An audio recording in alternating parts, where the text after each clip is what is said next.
Hello and welcome to Paydirt TV. I'm Dominic Piper. Today I'm joined by Andrew van der Zwaan, Chairman of MRG Metals. Andrew, thanks for joining us. Thanks, Dominic. Thanks for inviting me to talk to Paydirt.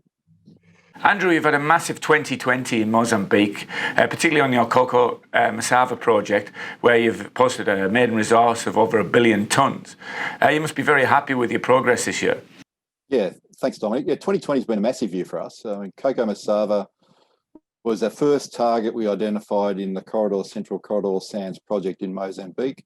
And we were so successful at Coco Masava that we decided to take it to a mineral resource estimate. And we achieved that early 2020. And we came up, as you said, with a massive resource of 1.4 billion tonnes at 5.2% grade. So for those people who are familiar with heavy mineral sands, that's a great result for a small company.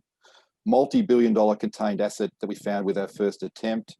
And we drilled it out successfully through early 2020 and finished up with a maiden JORC resource of 1.4 billion tonnes. But most importantly, within that 1.4 billion tonnes, we've identified a number of high-grade zones, even high-grade zones, that we'll come back and do further work on into the future.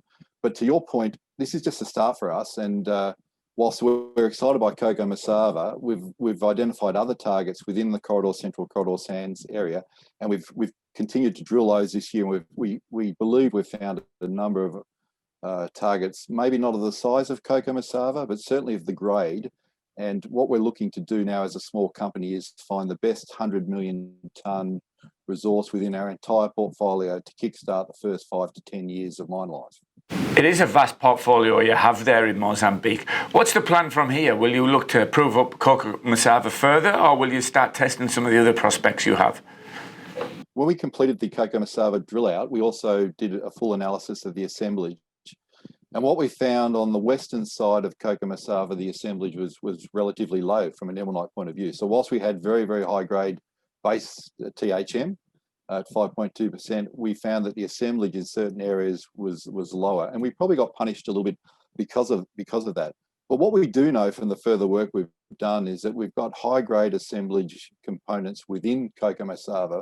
But more importantly, we've identified high grade assemblage throughout Corridor Central and Corridor South. And one area out to the east, in the area called Nakuts, we actually found in excess of 67% ilmenite and 2+% zircon and 2+% rutile. That really puts us in world class from an assemblage point of view.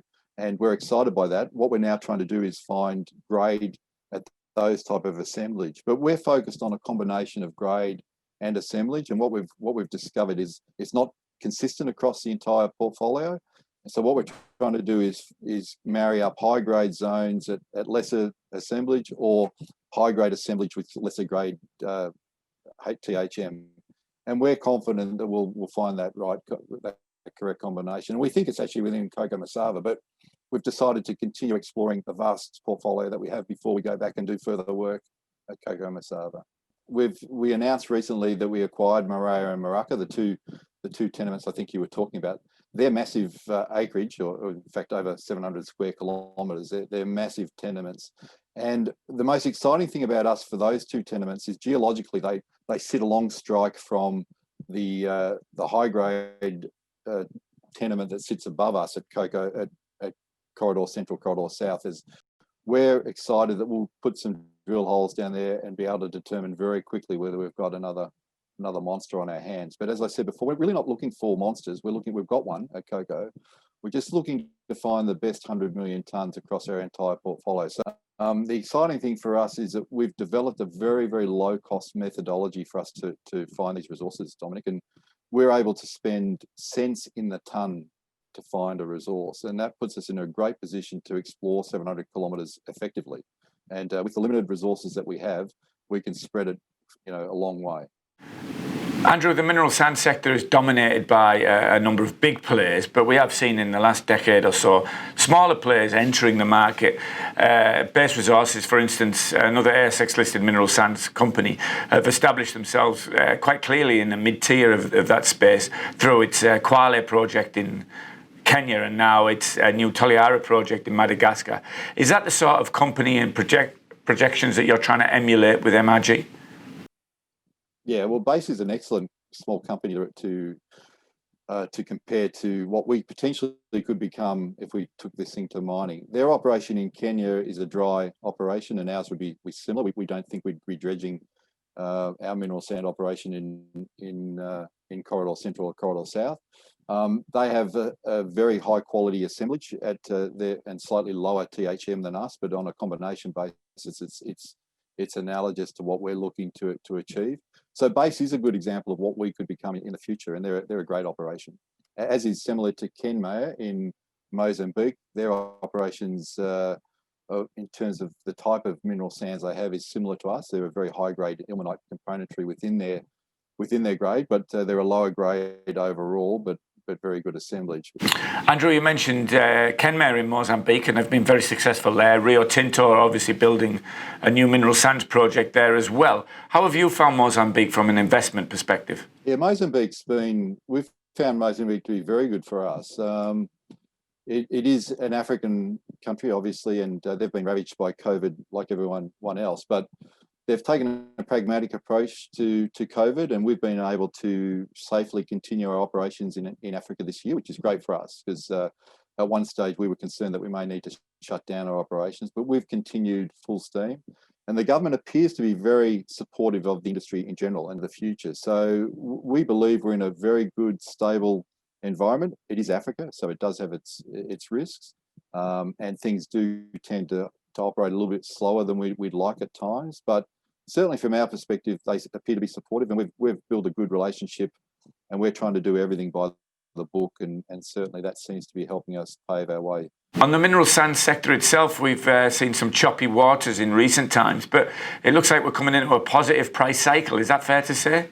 Yeah, well, one of the reasons we actually got into mineral sands was twofold. One, it was in a sector that we believe you could actually, as a small company, get on the ground relatively cheaply and explore cost effectively. That was important for us, given the difficulties in sometimes raising capital. So that was important. But the other thing is we took a long-term view when we acquired this asset. We actually looked at 130 assets around the world. And we looked at lithium, and we looked at cobalt, and we looked at a lot of the what you would call sexy resources at the time. And we decided that heavy mineral sands was not didn't have a lot of sex appeal at the time, but we could see that some of the supply-demand characteristics were moving in our favour. So we took a long-term view that heavy mineral sands will have its day, and we think that day is coming. It hasn't come yet, but our view is that titanium pricing is improving.